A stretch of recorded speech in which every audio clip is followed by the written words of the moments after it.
This is Kenya News Update today. The military is on the streets of Nairobi.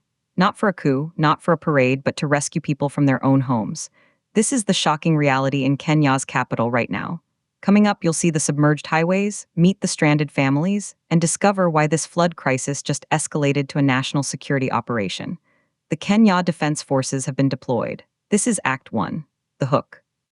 Heavy rains have been pounding Nairobi since morning, but here's the twist. This isn't just a bad storm. This is a city drowning. Several major roads are now impassable rivers. Hundreds of commuters are stranded. And in low-lying estates, families are trapped as water rises inside their houses. The National Disaster Operations Center sounded the alarm, but they were overwhelmed.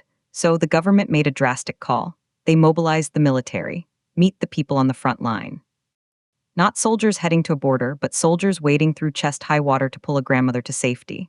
This is Act 2, the setup. The Kenya Defense Forces are now assisting county emergency teams. Their mission: evacuate residents from flooded estates, help stranded motorists, and restore access. But here's what nobody's talking about.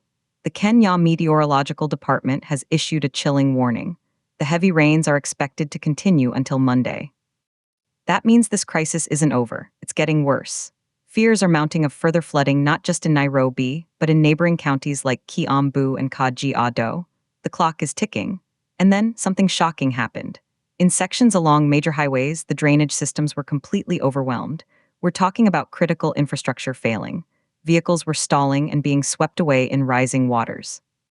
Emergency teams have been working nonstop, pulling people from cars, carrying children to dry land. But the scale is massive. This is Act 3, the escalation. City authorities are pleading with residents. If you live in a flood-prone area, remain alert. Do not cross swollen rivers. Do not walk through waterlogged roads. And to every motorist listening, do not, I repeat, do not try to drive through flooded sections. Your car is not a boat. This is a matter of life and death.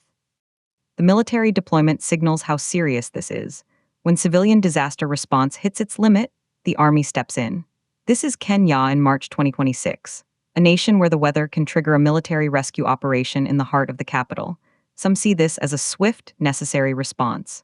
Others ask why the drainage failed so catastrophically in the first place. But one question hangs over every flooded street. If the rains continue until Monday, how much worse will this get? This is Act 4, the impact. The military is in Nairobi. Roads are rivers. Families are being evacuated by soldiers. This is not a drill. It's Kenya's flood emergency. Do you think deploying the military was the right call, or does it reveal a deeper failure in urban planning? Drop your take in the comments. Subscribe to Kenya News Update today for more breaking news. This is Act 5, the payoff.